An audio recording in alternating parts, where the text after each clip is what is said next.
What is going on, guys? Money Webby here, back again on Tuesday. A 3-game slate here tonight, tipping off at 7 p.m. Some bad luck with yesterday's slate. First off, with the Miami Heat side of things, Dwayne Wade went absolutely off in that game. Couldn't miss a shot, so that kind of hurt the plays of Dragic and Kelly Olynyk a little bit. Less shots for them. Dragic still did pretty good, but I was expecting a lot more to Kelly Olynyk. He got some solid minutes too. He got around like 32 minutes or so that was kind of disappointing there. And also, Draymond Green started off in foul trouble in the first half, so wasn't able to do like nearly anything in the first half there. Currently, that game is still going on right now as I record this, but I wanted to get this out early. I got my money six for you guys. Six of my favorite guys on the slate. I decided to kind of pay up for these top guys with some extreme value plays at the bottom. So go ahead and drop a like in the video. Before we get going, a nice bounce back here probably is coming your way. That 2-game slate, like I said, with some tough luck that can happen on the kind of smaller type of slates, especially on games like that where just like some random guy off the bench, like the Miami Heat, they're kind of a team like you never kind of know who's going to be the leading scorer of their team, so like it's a little bit more volatile with their kind of lineups. But with some of these lineups, it's much easier kind of telling who's going to come out and just have huge nights. Like with the Pelicans, it's kind of clear cut every night who's going to be doing good there. Same for like the Celtics and some of these other teams, the Raptors and the Wizards and stuff like that. So like I said, drop a like. Let's try to get over 100 likes in this one. I would greatly appreciate it. And let's just hop right into it with the plays. First off, I'm going to go back to Anthony Davis. The guy looked very good against Portland in that last game. He dropped 66 DraftKings points. And the thing is, with this game, honestly, it was kind of a low-scoring game. Portland couldn't find their shot until around the fourth quarter or so. But when it got into that shootout mode, like Anthony Davis and this game in general, I think is going to be much more high scoring now that they kind of feel more comfortable in this kind of matchup. And I feel like this game is going to be the game again here to target. I mentioned that last game, it was kind of not as much because that Milwaukee Celtics game did go to overtime.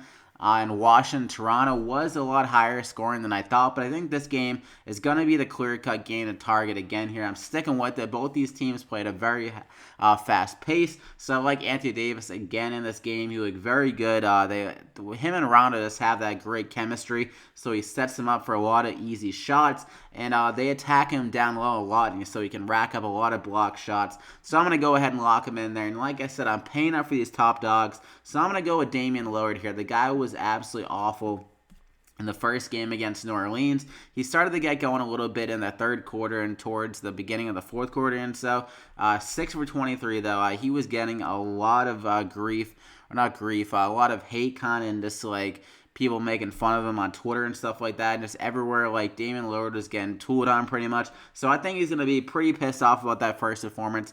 And they were at home. Clearly the favorites going in, and seeing that they're the 3 seed, the Pelicans are the 6 seed. So you expect the Trailblazers and DAMIAN LILLARD to kind of bounce back here in this game. And it's not like he's not capable of getting it done against the Pelicans. Earlier in the regular season, the guy went for 70 DraftKings points against the same team, 41, 9, and 6 in that game. So a crazy good game. He got there 42 minutes in that last game. He should be playing around 40 minutes again here. And the shot totals have been pretty damn high recently, around 20-plus shots per game. So if he just catches fire here in this game, he can rack up DraftKings points very fast. I think I could see like a 30, maybe a 38 and like 5 kind of game out of him, and hitting a lot more threes. So I like him a lot here at this price tag at 9,300. So go ahead and lock him in there. And for my third guy, we're going to go with Big Al here at 7,300. They did something that I didn't really see coming, honestly, against Milwaukee. They went with that smaller ball look with Al Horford at the 5, and it worked very well for them. And that's great for Al Horford's DraftKings stock in general. He can rack up some more rebounds. I feel like he just plays a little bit better at that 5 spot on the offensive side of things. More spacing on the court for him, so he can get some easier drives and some easier looks around the rim. He was brought to the foul line a lot in that game, 13 out of 14 from the stripe. So he was very active in that one. He looked very good on the defensive end. 56 DraftKings points. That game did go to OT, but he still had around 39 minutes before it went to overtime, so that's great to see as well. And he played very good against Milwaukee earlier in the year. One of the better matchups. Al Horford against like these kind of smaller teams, he normally seems to do pretty well. It's just against the bigger teams, he kind of struggles because he's not as like physical in that stature. But against Milwaukee, it's a great matchup. So it's 7,300. I'm gonna lock him in there. I think he could approach 40 drafting points honestly again in that game. And for my fourth guy, Markieff Morris, another guy that had a crazy good game in the first matchup. Otto Porter came into this series banged up. He was questionable going into that game. He did wind up playing, but it seemed like, but based on the stats, that he wasn't clearly just 100%. Like, he only played around 30 minutes or so and only put up, I believe, like 8 shots or so. We can check it real quick.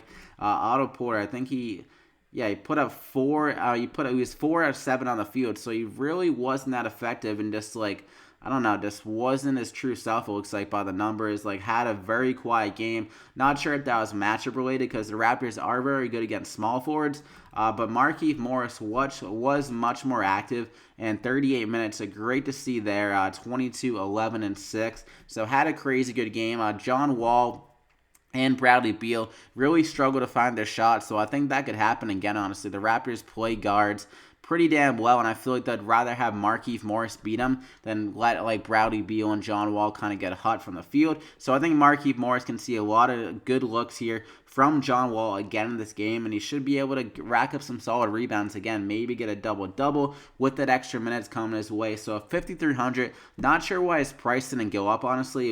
It like went up 100. I thought it would go up a little bit more, but I'll take the discount, lock him in there. And for my fifth and final guy for the core, we're going to go with Malcolm Brogdon at 4,300. They were saying that he was on a minutes limit in this game, but they turned to him a lot. He ended up playing 32 minutes, partly because it went to overtime, but he looked pretty damn good in the second half of that game. You definitely saw a little bit of rust in the first half with him, but when the game started going, he started just getting into that rhythm more. He looked pretty damn good.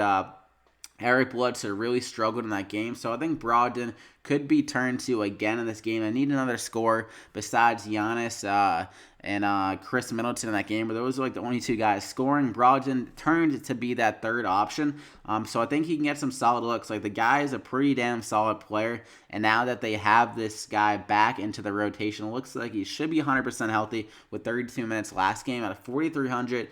With him probably getting around maybe 30 minutes again in the spot, way too good of a value, and he's a good player. So at 4,300, I'll take that to the bank, lock him in there. So that's only 4,100 remaining per player, but like I said, we're going stars and scrubs. So based on this value here was Zach Collins at 3,100. Really kind of stuck out to me. I was looking for him. I was like, where is he? I was looking for him the top, like the mid kind of like 3,000, like maybe even like low 4,000 range. Based on how good he looked last game and how he fits into this kind of scenario against New Orleans, but he's still 3,100. Had a very good game against the Pelicans with 21 drafting points in that game. The Pelicans, they're a pretty big team. I guess Mirotic and Anthony Davis are really controlling them down low. And Aminu, he is playing that power forward role for them, but he's not really a true power forward. He's more of a small forward, so they really need the extra size. And Zach Collins really is their only like true power forward on the team. So he ended up getting some more run with 22 minutes. Great to see there. So I think he fits into this kind of script in this matchup well. So I think he should be able to get 20-plus minutes again here. He's a good offensive player. They gave him some good looks. 8 shots last game. Like I said, it should be an up-tempo, high-scoring game. So at 3,100 for a guy in the court that's going to be getting 20-plus minutes probably in this game, I think that's too good of a value. So So I'm going to go and lock him in there. So that is it for the plays, though. Get you up to 4,600 remaining per player. Definitely doable to fill out here with a lot of mid-range guys that are definitely on the table. So I hope you guys enjoyed the video. That is it. You got your stars and scrubs. A lot of upside on these plays. Like Lillard could go for 60, honestly, in that game. Anthony Davis could go for 70. Al Horford go for 40. Brogdon could go for 30. Markieff could go for 40 again. You never know. Zach Collins, honestly, could go for 20. Maybe even approach, maybe get to 30. Who knows? But that is it. Hope you guys enjoyed it. Drop a like in the video if you did. Greatly appreciated that. It really supports the channel. And also, I'll be uploading my MLB drafting picks again in the morning here. We had a great night with MLB tonight. Some tough luck with NBA, like I mentioned, with the plays, with Kelly Olynyk, like not really shooting the ball. Dwayne Wade just turning back the clocks at a crazy good game. Love to see it, but didn't love to see it for DraftKings' sake. But that is it, guys. Good luck tonight on this 3-game slate. You can follow me on Twitter at MoneyWebby for any other questions on the slate and just anything in general that you might want to ask for NBA and MLB. So good luck. We'll see you back here again tomorrow.